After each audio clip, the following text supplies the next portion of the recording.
Welcome to Your Business is Not Your Boss. I'm Geoff Welch, and I help small business owners cancel the chaos and accomplish more with less effort.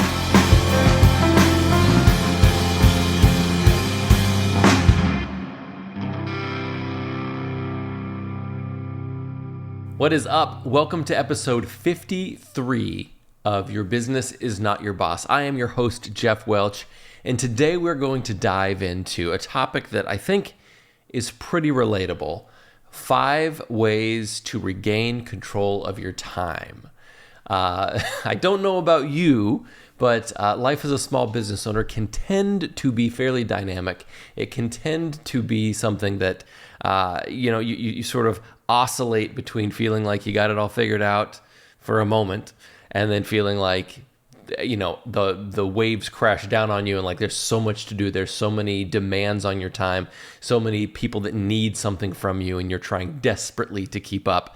And so these are 5 levers I like to pull when I feel that way and when I'm trying to really regain control and feel like I'm back in the driver's seat when it comes to how I leverage my time and ultimately my energy and my focus. Before we get into that, I do want to remind you, I have this great little perfect week playbook that I would love to share with you. So if you are interested in figuring out how to make your weeks work for you, how to make your weeks into something that you are spending less of your time responding to other people's priorities, responding to other people's needs and demands, and focusing at least a little more of your time on the things that matter most to you and your business, this is a great place to start. You can grab it at geoffwelch.com/PWP, Perfect Week Playbook.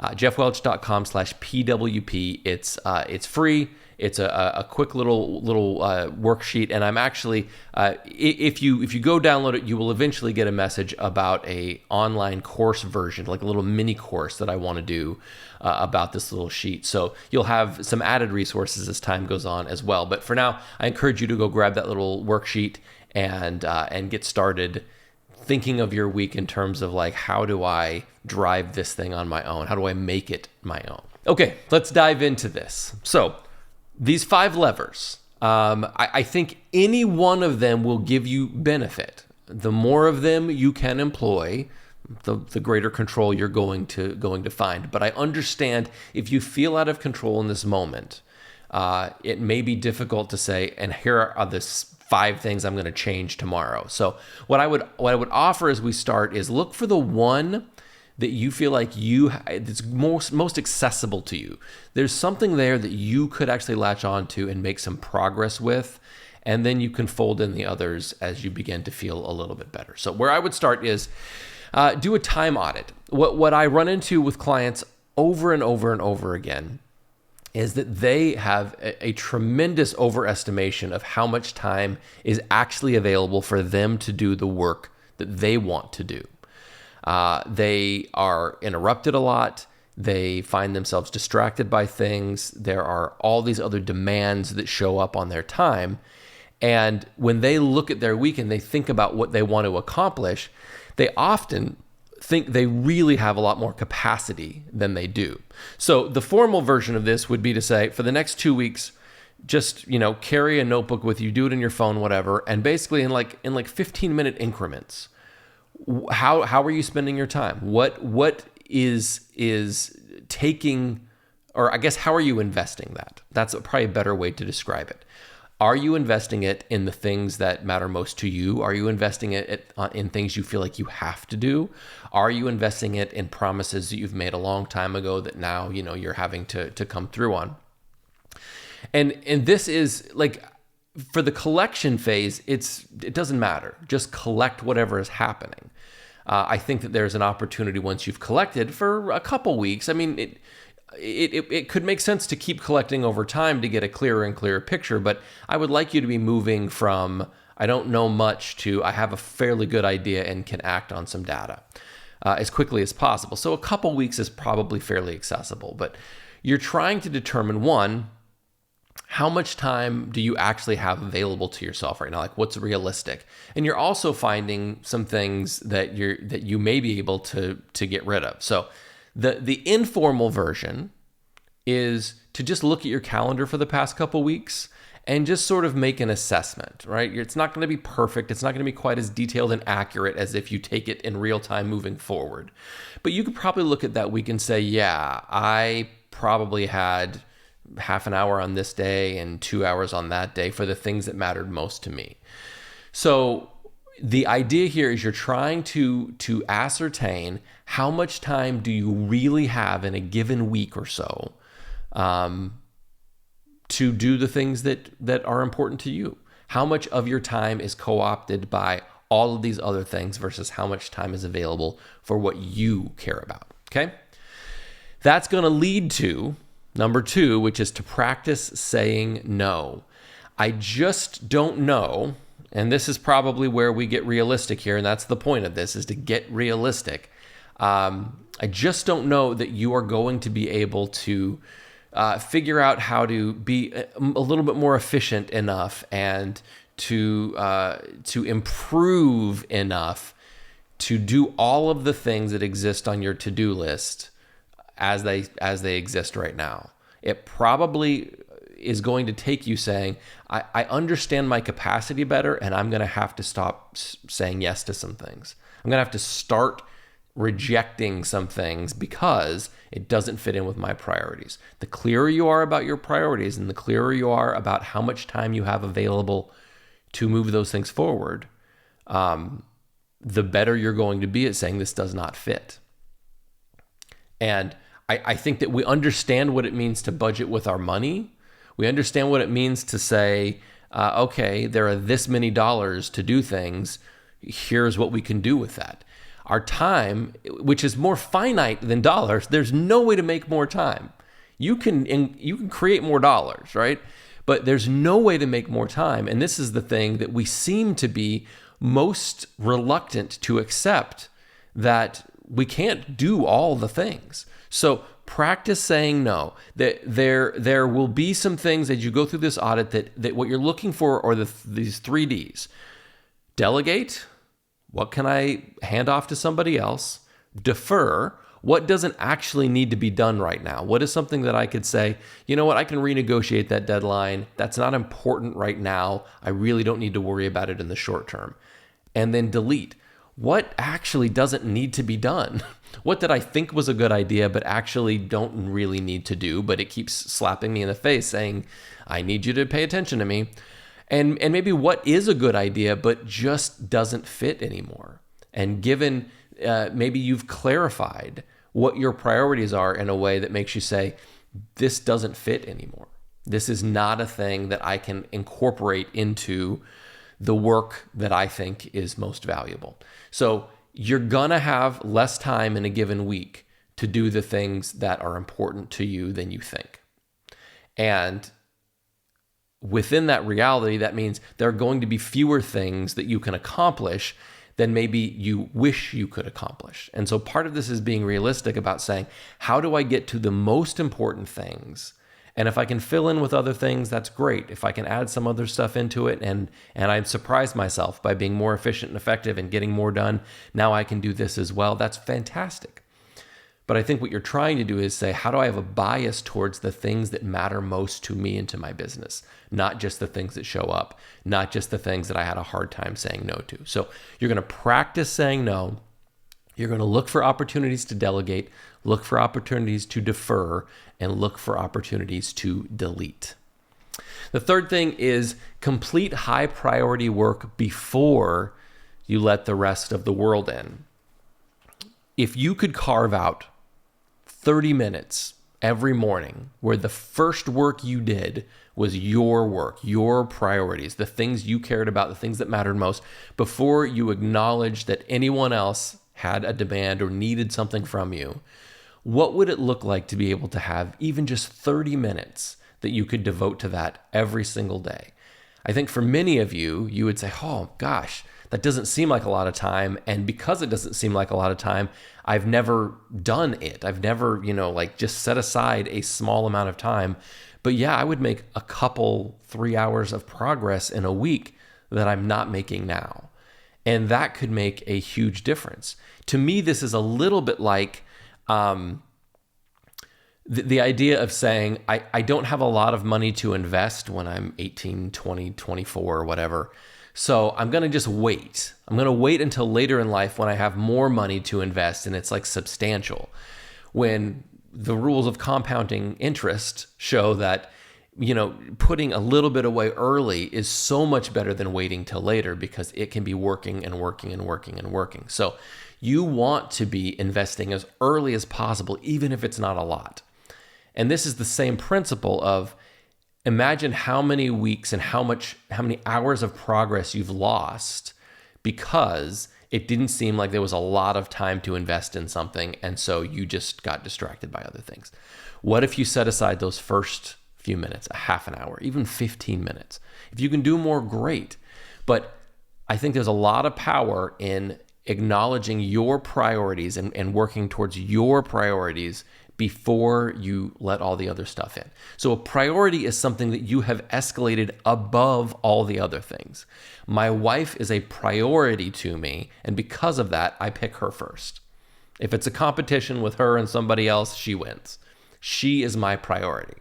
So what we do, though, in action when it comes to the stuff that's on our plate is we say, this is the most important work, these are my priorities, and yet we do everything else first, which means they're not. What they are just good things to do if we have time. If the opportunity arises, I'll get to this valuable stuff. I think part of the shift here is making the choice to say, if these are my priorities, if these are literally more important than the other stuff, how do I find space to advance them? Because there will always be other stuff. There will always be somebody asking you a question. There will always be another person's priorities that are looking to take advantage of you. How do you put them first? And I think the best way to do that is to address them before you let the world in. Before I check my email, before I'm looking at social media, before whatever else, I am saying, here's some time I can set aside to work on this thing, and then I will engage with what everyone else needs from me. 4, select one non-negotiable task every day and do it no matter what.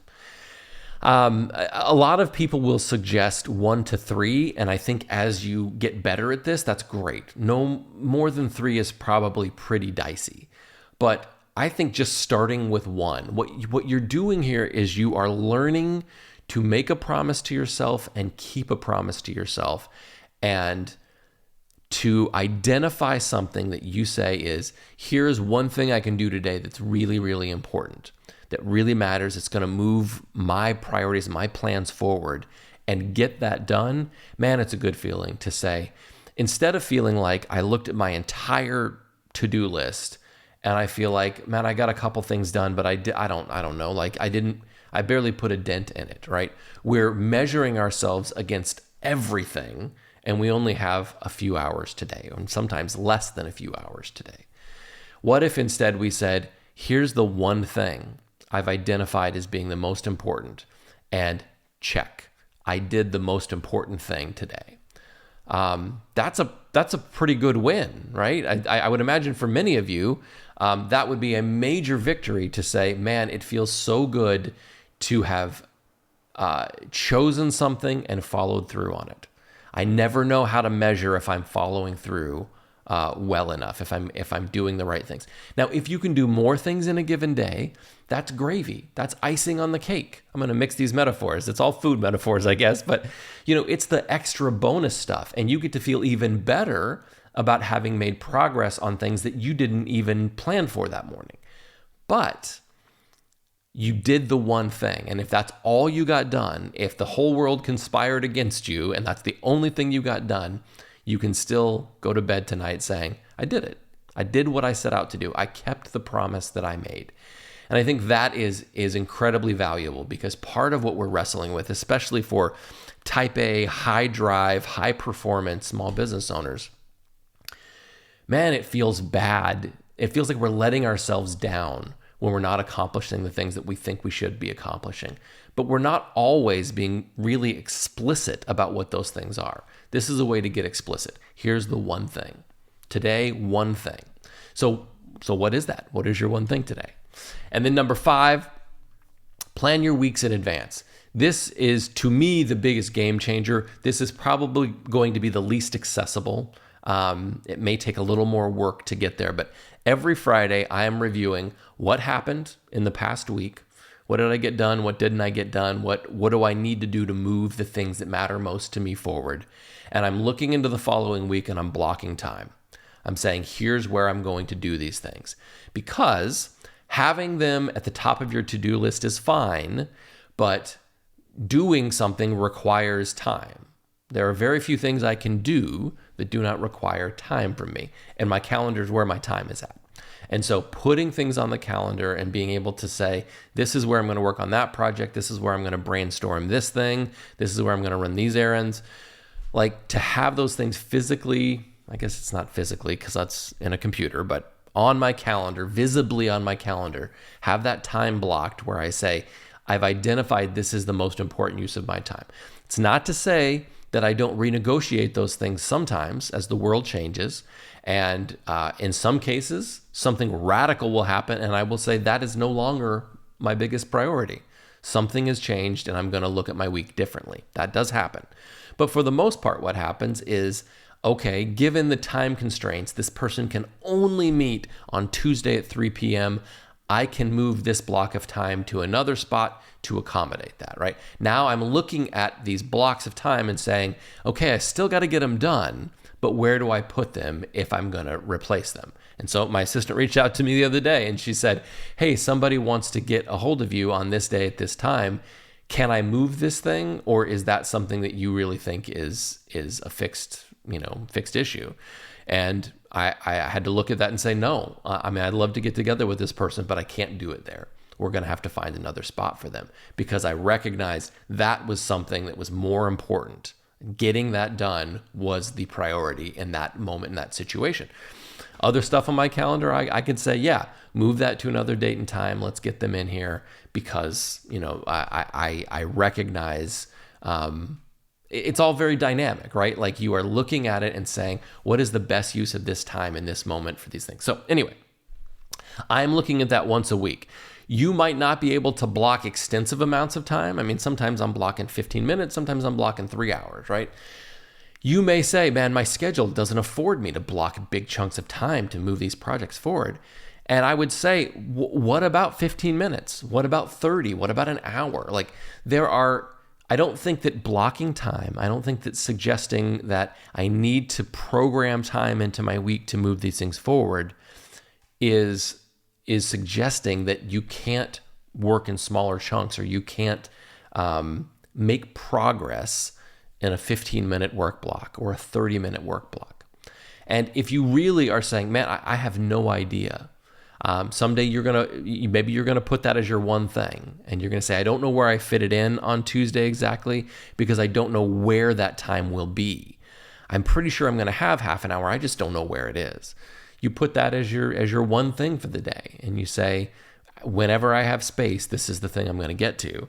And you recognize that you're going to have to say no to some things, or you're going to have to, when that opportunity arises, you're going to have to take it and use it. But you've now basically assigned that to a day to say, this is the most important thing today. All right. So I think that the opportunity for action here that I would like to offer, part of it is just to say, look at this and say, which is the most accessible to you? Where do you think that you might be able to make the most progress if you picked one of these things to advance? I would argue that I think finding one thing to say no to is incredibly valuable. Look at your calendar, look at your to-do list, find one thing that you can say, nah, that doesn't fit anymore. Because part of what that is doing for you is putting you back in the driver's seat of saying, my to-do list and my calendar, they are not things that I respond to. They are things that I am in control of. I am in charge of these things. The way that I spend my time is a choice that I make. That's the choice that you make, right? It is not something that just happens to you. And again, time, You do not have more of it. There is no way to get more of it. You can work more hours, sure. You can become more efficient. The things that you do, you get better at them to the point that you're able to be faster. And now it takes less time to do things and more time exists in that, work window. But you cannot add a 25th hour to your day. You cannot add 75 minutes to an hour. You can make more money. You can find ways to generate more cash, but you can never create more time.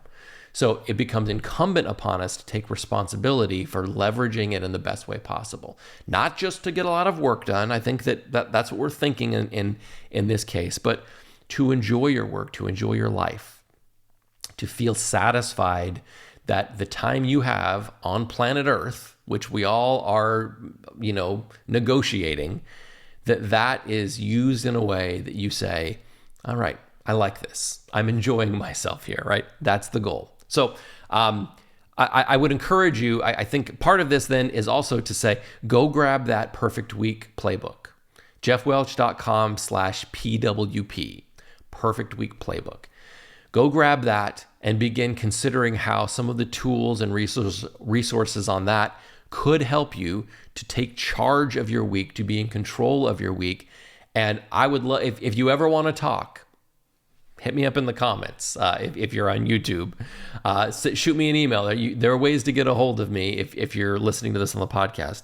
I'd love to chat with you about what it would mean, what would be different for you if you felt like you were in control of your time, that you had the ability to say, I'm the boss of this. I am in charge of this and not the other way around. All right, that's it from me. I hope that you are able to leverage one of these 5 levers in order to help you regain some control of your time and feel a little bit less out of control. And don't forget, your business is not your boss.